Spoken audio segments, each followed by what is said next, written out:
시작하겠습니다. 오늘은 재개발 물건 중개 계약을 할 때 어떤 거를 계약서에 넣어야 될지, 그리고 단서 조항에는 어떻게 해야 될지 이런 것들에 대해서 좀 살펴보도록 할게요. 제가 재개발이라는 표현을 쓰고 있긴 한데 좀 정확하게 표현하면 정비사업이겠죠. 정비사업하고 그 다음에 빈지 및 소규모 정비사업법에 의한 소규모 정비사업을 포함하는 건데, 우리가 흔히 재개발이라고 부르는 물건들을 거래를 할 때 어떤 것들을 중개사님들이 조심해야 되고, 그리고 투자자들도 어떤 거를 조심해야 되는지 보도록 할게요. 제가 농담 반 진담 반으로 하는 얘기인데, 실력 있는 중개사와 신뢰를 받는 중개사 중에서 당연히 많은 분들은 신뢰를 선택하는데, 저는 실력이 더 중요하다라고 봐요. 물론 신뢰가 중요하지 않다는 의미는 아니에요. 우선순위로 본다고 하면 당연히 실력이 더 중요하다라고 본다는 거죠. 물론 둘 다 중요하죠. 하지만 순서를 따지면 이게 1번, 그 다음에 이게 2번이라는 거죠. 먼저 실력 있는 곳과 거래를 해야 돼요. 그런 얘기를 함에 있어서 중개대상물 계약서를 쓸 때, 특히 정비사업을 쓸 때에 대해서 좀 보도록 할게요. 참고로 저는 오늘 지금 제 사무실이나 저희 집이 아니고 지금 용산에 계신 이만수 대표님 사무실에 잠깐 놀러 왔다가 여기서 지금 촬영을 하고 있습니다. 용산에서는 가장 실력 있는 분이시죠. 우선 도정법을 보도록 할게요. 도정법에는 이렇게 되어 있어요. 근데 이거 제가 조금 전에 이만수 대표님하고도 얘기한 부분이긴 한데 참 예민한 거이긴 해요. 근데 이걸 중개사님들이 모르시더라고요. 그래서 이걸 쓰시는 분이 아무도 없을 것 같은데, 참고로 제가 지금 미리 보여드리면 저는 자료를 못 찾았어요. 그런데 중개사 협회, 그러니까 이제 우리가 어떤 법령을 볼 때 그 법령의 서식이 시행 규칙이나 이런 데 있는데 그런 데 있지 않고 중개사 협회에 있는 양식을 이만수 대표님이 찾아주셨는데, 정비사업구역에 어떤 중개사가 계약을 할 때 설명 고지해야 되는 확인서에 대해서 이런 양식을 이렇게 쭉 해놨는데요. 사실 우리가 앞부분에 공부했던 많은 내용들, 거리산정 기준일이라든가 또는 물딱지, 다물권자 규정 이제 이런 것들에 대해서 고지를 하라는 거예요. 이제 제가 앞으로 지켜볼 건 뭐냐면, 그러면 고지를 누가 해야 되느냐, 그 다음에 이 고지의 효력은 또 어떤 거냐, 그 다음에 이 고지를 안 했을 때, 그리고 지금 현재의 많은 중개사들이 하고 있느냐, 안 하고 있다면 또 뭐가 문제냐, 이런 것들에 대해 짚어볼 거고요. 그다음에 단계별로 어떤 기본 계획도 있고 구역 지원도 있고 있는데 단계별로 도대체 어떤 단계에 가서 이걸 해야 될 거냐, 이런 것들을 좀 살펴보도록 할게요. 이 양식은 저는 이거 중개사님들이 꼭 썼으면 좋겠어요. 이거 나중에 어떻게 보면은 중개 사고가 터졌을 때 면피용이 될 수도 있을 것 같아요. 중개사님들 입장에서는. 그리고 물건을 투자하시는 분 입장에서는 이런 게 있다는 걸 알아야 지금 여기가 어떠한 단계에 있고 어떠한 물건인지를 보다 더 정확하게 알 수가 있고, 나중에 혹시라도 사고가 터졌을 때 상대방한테 어떤 주장을 해야 되잖아요. 그 주장할 수 있는 근거 자료가 될 수 있을 것 같아요. 그래서 이 파일은 정비사업구역에 물건을 매입을 할 때에 어떤 거를 체크를 해야 되는지, 정비사업 추진 단계, 퇴거 예정 시간, 예정 시기, 조합원의 자격, 이런 것들에 대해서 어떤 걸 체크해야 되는지, 이런 것들은 우리는 공부를 많이 했으니까 보시면 아는데, 이거를 반드시 중개사님들은 써주셔야 되고 투자하시는 분들도 꼭 썼으면 좋겠다는 거죠. 이제 법령을 보도록 할 건데요. 법령이 이렇게 돼 있어요. 도정법인데 저도 관가했던 부분인데, 지난번 용산에 수업을 하다가 용산 수업하는 중에 이제 과연 이게 누구의 책임이냐 이런 얘기를 하다가 이제 한 중개사님이 이제 저한테 알려주셔서 좀 더 깊이 있게 파보는 건데요. 이제 설명 의무라는 게 있어요. 이제 이게 중개사법에는, 여기 밑에 보시면 중개사법이 있죠. 중개사법에는 그 어떤 내용들을 중개를 할 때 그 중개에 대해서 좀 나중에 분쟁이 있을 만한 내용들에 대해서 꼼꼼하게 짚어서 그거를 설명해 주도록 하고 있거든요. 그게 25조 1항 2호예요. 25조 1항 2호. 그래서 공인중개사법에는 중개사가 각종 법령의 규정에 의한 거래라든가 이용 제한사항에 대해서 꼼꼼하게 체크를 해서 매수자, 매도자한테 고지를 하도록 하는 의무가 있어요. 그런데 재개발 중개사고가 의외로 많이 일어나는데, 많이 일어나는 것에 비해서 이걸 누가 책임을 져야 될 건지에 대해서 좀 약간 혼동이 있을 수 있는 거죠. 근데 이걸 명확하게 할 수 있는 게 뭐냐면, 지금 현재 도정법, 도시민중앙정비법에 122조 이렇게 규정하고 있다는 거예요. 규정. 그래서 토지 등 소유자는 이런 내용들을 이제 매수자, 매도자한테 하는데 토지 등 소유자라고 표현했으니까 이거는 매도자의 의무사항이겠죠. 그래서 중개사의 의무사항은 아닌 것으로 보여져요. 결국은 설명 고지를 누가 해야 되느냐, 이 설명의 의무가 누구한테 있느냐를 놓고 본다면 이 설명의 의무는 매도자가 설명을 해야 되는 거죠. 그럼 매도자가 설명을 할 때 어떤 내용을 설명해야 되느냐? 정비사업의 추진 단계, 이제 언제 철거될 건지, 그 다음에 정비구역의 행위 제한에서 건축할 수 있는지 없는지, 그 다음에 이제 우리가 배웠던 다물권자 규정, 조합원의 자격 규정, 그 다음에 권리 산정 기준일, 이제 이런 것들에 대해서 쭉 설명을 해줘야 된다는 거예요. 다시 한번 말씀드리지만 이 설명을 누가 해야 되는 거냐면 도정법상에는 매도자가 하도록 하고 있어요. 그런데 도정법상의 2항에 이용 제한 사항을 놓고 본다라고 해서 공인중개사법을 다시 하나 가야 될 것 같아요. 그래서 공인중개사법을 봐야지 설명을 또 누가 해야 되느냐가 또 정해지는데 지금 현재 규정에서는 매도자가 도정법상에는 하고 있다는 거죠. 제가 여기서 보여드리진 않았지만 이 122조의 규정은 빈지 및 소규모 정비사업도 똑같이 준용을 하고 있어요. 이 얘기는 바꿔서 얘기하면 가로정비사업, 소규모 재건축, 소규모 재개발, 모아타운 등도 토지 등 소유자가 이런 제한 사항에 대해서, 이런 사항들에 대해서 매수자한테 설명을 하고 그 다음에 매도자가 서명 날인까지 해야 되는 의무가 있다. 그러면 그 의무가 언제 발생을 하느냐? 이렇게 표현하고 있죠. 정비구역 내 토지 또는 건축물에 대해서 매매할 때 이 얘기는 정비구역이 지정이 되어야 된다는 거죠. 그래서 정비구역이 지정이 됐다는 뜻은 좀 이따 보여드리겠지만 기본계획, 추진위원회 이런 게 아니고 정비구역 지정이 된다면 그때부터 이런 것들에 대해서 설명에 대한 의무가 있다. 그러니까 아무데나 그렇게 돼 있는 게 아니고 재개발 지역이 아닌 지역까지도 다 이런 걸 해야 되는 게 아니고 정비구역에 있는 현장에 대해서만 해야 된다는 거죠. 이거를 그러면 정비구역이 지정된 곳에 중개물건을 사러 가면 중개사님들이 해주시냐? 안 해주신다는 거죠. 그런데 이게 법령이 두 단계로 꼬아놓다 보니까 좀 복잡해지는 것처럼 보이는데 그리고 결과적으로 해줘야 돼요. 그래서 토지 등 소유자가 설명하는 의무가 또 어떤 게 있냐면 이제 시행령으로 가보면 또 이런 게 있어요. 아까 보여드렸던 39조 의 내용들, 그 다음에 권리산정 기준 이런 것도 있지만 시행령에는 분담금의 내용도 있고요. 정비사업비의 추산에 그다음에 재건축 초과이익 환수에 따른 분담금까지도 포함을 하고 있거든요. 이 얘기는 또 보면 그러면 이걸 도대체 뭘 보고 해야 될 것이냐? 이게 공적 장부가 없는 상태에서 그냥 추정해서 이렇게 될 거라고 설명을 매도자가 해야 되느냐? 그건 아니라는 거죠. 그렇다면 적어도 여기 뒷부분, 이 부분들은 적어도 사업시행 인가 이후 또는 관리처분 인가 이후에나 가능하게 된 거죠. 그래서 약간 성격이 다르지만 정비사업의 추산액 같은 경우는 보통 사업시행 인가 이후에 나오니까 그 다음에 조합원의 분담 규모 및 분담식이라든가 분담금의 추산액은 관리처분 총회 이후에 나오니까 그때는 토지 등 소유자가 설명을 해야 된다. 그런데 지금 도정법 122조에 설명 의무 규정이 있고 그 다음에 시행령에 관리처분 이후에 따른 또 설명 의무 규정이 있는데 뒷부분에 가서 도정법 벌칙조항을 보면 벌칙조항은 없어요. 그래서 토지 등 소유자가 설명 의무를 가지는데 설명을 안 하면 벌칙 규정이 적용되는 건 아니에요. 그런데 나중에 분쟁이 터졌을 때 설명을 안 해줬다는 이유가 약점이 되겠죠. 그래서 혹시라도 나중에 문제가 터지면은 이걸 약점으로 해서 다시 뭔가의 민사적인 요소가 될 수 있는데 벌금이나 과태료 규정이 없기 때문에 강제성은 약간 좀 없다라고 보여져요. 그래서 좀 약간 좀 반쪽짜리 법령이 아닌가 좀 싶은데요. 근데 이게 또 제가 이제 그런 얘기를 많이 하는데 중개사님들이 제일 불쌍하신 것 같아요. 왜냐면 이게 토지 등 소유자한테는 설명 의무를 두고 벌칙 규정을 안 뒀는데 이 설명 의무를 토지 등 소유자한테 둔 다음에 그걸 다시 또 중개사가 전달하게 해놓고 중개사의 전달 의무에 대해서는 또 벌칙 규정을 뒀어요. 그래서 그걸 다시 보면 공인중개사법으로 가야겠죠. 그래서 공인중개사법에서 중개사님들한테 강력하게 규정을 하고 있는 거죠. 그래서 아까 보여드렸던 그것도 도정법의 122조도 이용제한상으로 놓고 봐서 개업공인중개사는 이 중개대상무 확인설명서에 성실하게 설명을 해야 되는 거죠. 예, 설명.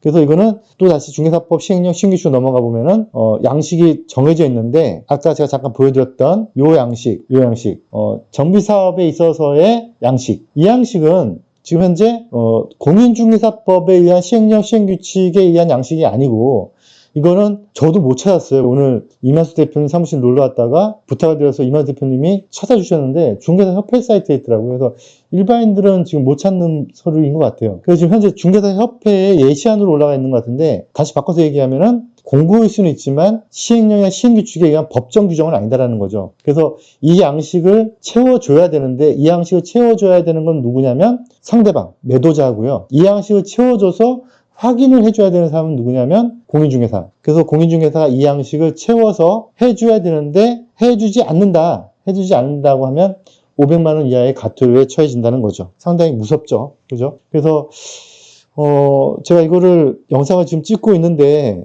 재개발 지역에 그러니까 지금 전국에 12만 공인중개사님 중에서 추상컨대 뭐 2, 3만 명 정도가 재개발 지역에 있을 거라고 보고 그다음에 간접적 재개발 지역에 포함된 분까지 포함을 하면 한 4, 5만 명 정도가 있을 거라고 보시는데 그분들 중에서 이런 것들에 대해서 실제적으로 계약서를 쓰는 사람이 계약서를 쓸 때 지금 현재 도정법 122조에 의한 어떤 39조의 사항들 또는 분양 자격의 여부 또는 추상금, 재건축 초과이익 환수금 이런 것들에 대해서 써주는 중개사가 있느냐? 제가 보기에는 못 봤던 것 같아요. 그래서 이게 나중에 책 잡힐 일이 생길 수 있거든요. 이게 과태료 500만 원 이하니까 아마도 과태료가 뭐 최소한 요즘은 많이 세게 때리는 편이니까 뭐 250 이상은 때릴 것 같아요. 그러니까 책 잡히지 않으시려면 그래서 아까 제가 잠깐 먼저 와서 중개사님하고도 말씀 나눴던 게 이거를 영상을 찍어서 많은 분들이 쓰게끔 해야 되느냐 아니면 나만 써야 되느냐. 근데 이제 어떤 공적인 의무, 뭐 저한테 그런 의무는 없지만 그래도 이게 유튜브에 올라간다면 그러면 많은 중개사님들이 나중에 다른 중개사님들한테 사이 안 좋은 중개사님들한테 책 잡히지 않으시려면 쓰는 게 맞는 것 같아요. 그래서 양식은 제가 올려드릴 테니까 그 양식에 맞게 본인이 쓰지 마시고 매도자한테 하나하나 체크를 해서 그걸 쓰게끔 한 다음에 나중에 혹시라도 물딱지가 됐을 때나 이럴 때 한남유턴을 모두 쓰고 있나요? 잘 알고 계신 거네요. 근데 다른 지역들은 제가 보기엔 안 쓰고 있는 것 같아요. 쓰는 게 많다는 거죠. 공인중개사법 시행규칙에 가보면 별지서식으로 해가지고 중개대상무 확인설명서에 어떤 내용이 있냐면 주거용인 같은 경우에 비주거용 그다음에 뭐 토지, 임목 이런 것들에 대한 양식이 지금 법제처 사이트에 들어가 보시면 다 이렇게 있는데 정비사업은 이게 없다는 거예요. 법정서식은 아니라는 거죠. 법정서식은 아니지만 그래도 반드시 쓰는 게 맞고 매수자분들도 반드시 쓰는 게 맞다는 거예요.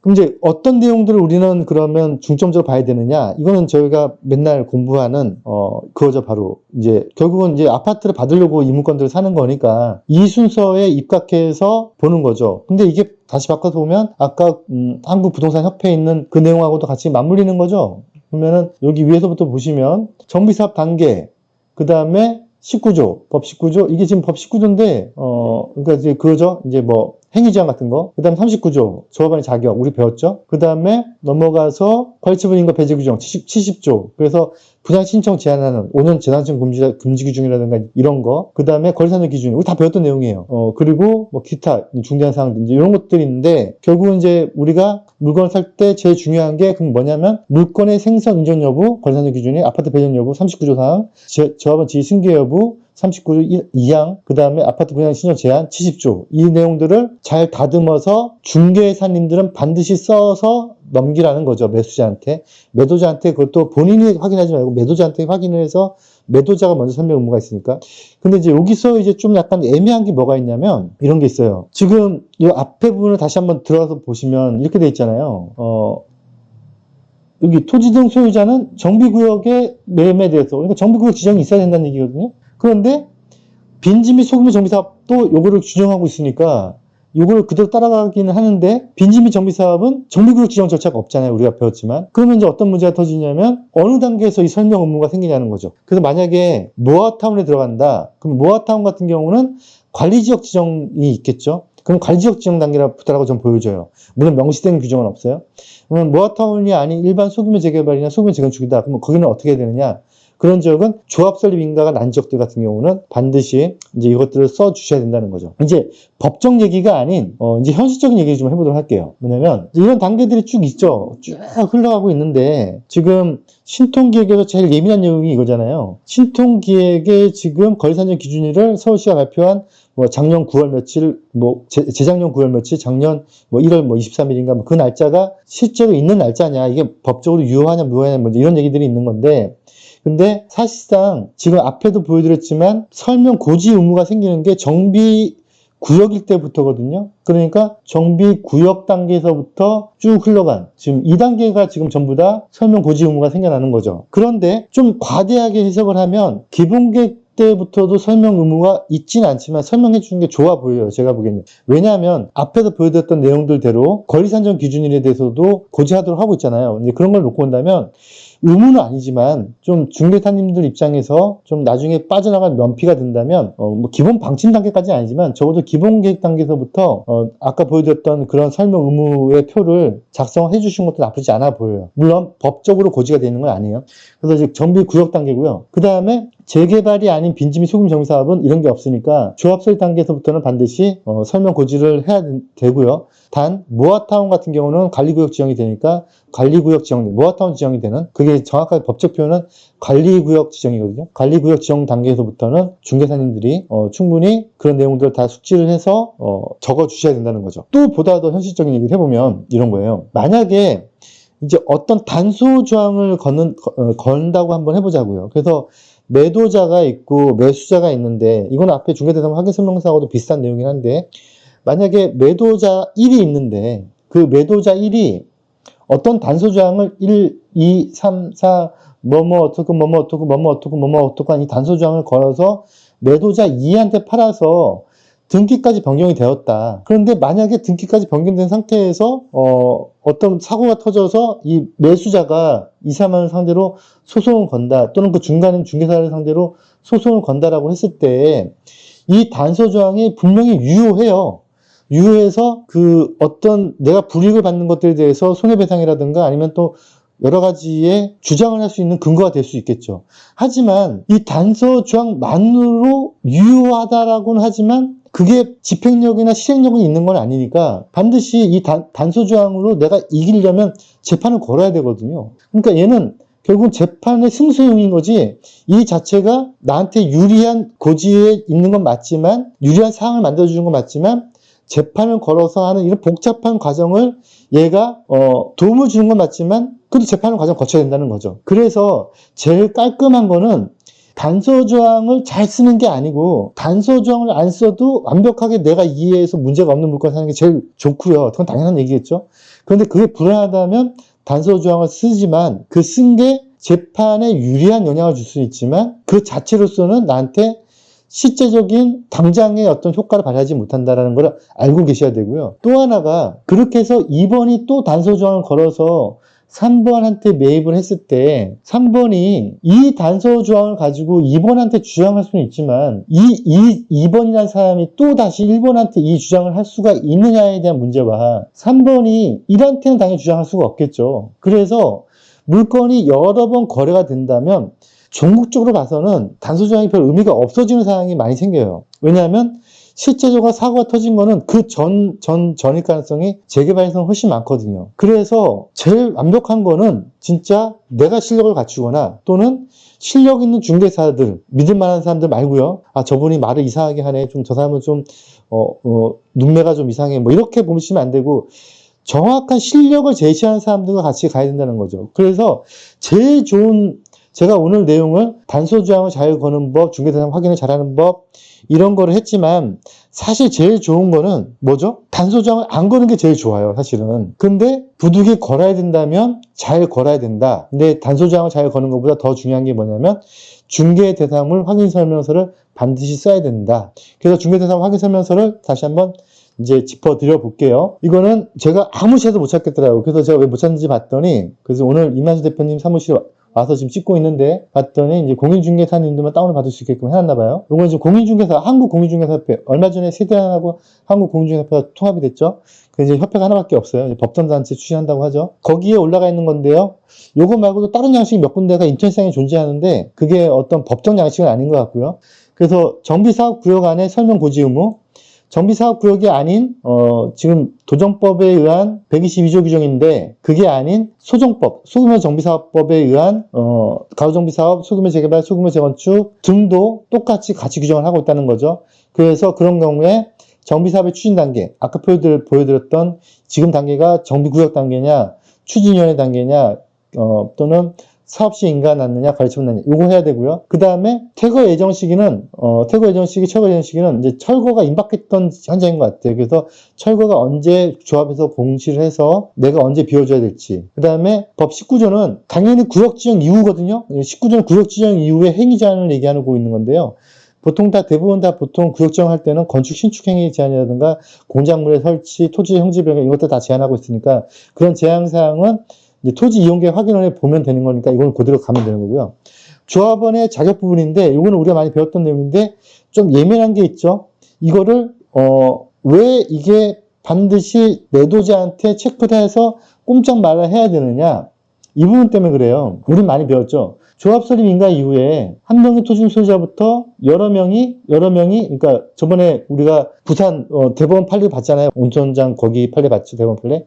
13명이 가지고 있었다가 13명이 청산당했잖아요. 그죠? 기억나시죠? 그런 물건들. 한 명이 다 가지고 있다가 이 물건들을 각각 13명한테 팔았다면 이 설명 의무를 요거를 누가 해라? 매도자한테 하게 시키라는 거죠. 그래서 요게 물론 나중에 이 사고가 진짜 터졌을 때 이거를 다시 재판을 하는 복잡함은 있지만 적어도 손해배상할 때 이런 문서를 하나 받아 놓으면 충분히 승소, 내가 더 유리한 고지에 있을 수 있다는 거죠. 그래서 19조 당연히 체크하셔야 되고요. 그 다음 또 뭐 체크하게 됐죠? 그 다음 체크하게 됐는 게 투기과열지구에서의 이제 지휘권 양도 금지 규정. 그거 체크 반드시 해야 되고요. 그 다음에 이건 이제 5년 재당치 금지 규정. 뭐, 한남 3구역에서만 뭐 8개가 나왔다고 저번에 한번 설명 들었었죠? 그래서, 여기 5년 재당치 금지 규정이 있는지 아닌지 요거 체크 다 한번 해보셔야 되고요. 그 요것에 대해서 다 하나하나 체크를 받은 다음에 추산액 이런 것도 체크를 받아서 반드시 매도자한테 사인을 받고 중개사님들을 그거를 교부해 주셔라. 만약에 그렇게 안 하는 중개사가 있다고 하면 제가 보기엔 이거 신고 들어가면 과태료 250 내지는 500 정도 받을 수 있다. 그래서 반드시 지금 한남에 계신 분들은 똑똑하신 분들이 참 많으신 거죠.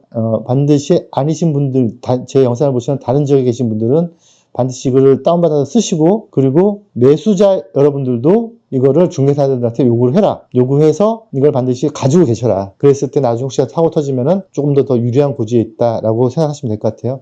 오늘은 짧게 마치고요. 그리고 제가 지금 중개사 좀 활동력이 높으신 분들하고 저번에 잠깐 말씀드렸는데 재개발 연합회를 좀 추진하려고 하고 있어요. 재개발 연합회가 아니고 재개발 투자 연구회. 그래서 좀 공부 모임인데 연회비로 가지고 같이 출간도 하고 정기 간행문도 만들고 보고서도 만들고 정책 제안도 하고 유튜브도 같이 찍고 책도 만들고 하는 그런 모임 만들려고 하고 있고요. 그리고 지금 핵심 축을 지금 한 5분 정도 지금 제가 지금 만나 뵙고 있는데 다음 주 정도쯤에는 결성식을 갖고 이제 정회원 모집을 하면 그렇게 많이 뭐 비싸게는 안 할 거고요. 그냥 같이 공부하자는 차원이니까 혹시 우선 저희가 이제 중개사님들 위주로 많이 모을 건데요. 관심 있으신 분들은 오셔서 같이 좀 지역에 대한 보다 정확한 데이터를 같이 만들고 그 다음에 도정법에 대한 이해도 같이 해나가면서 이거는 뭐 잠깐 교육을 통해서 잠깐 할 게 아니고 항상성 있는 조직을 만들 거니까 혹시 관심 있는 분들은 저한테 카톡 주시기 바라겠습니다. 오늘은 짧게 마칠게요. 네, 수고하셨습니다.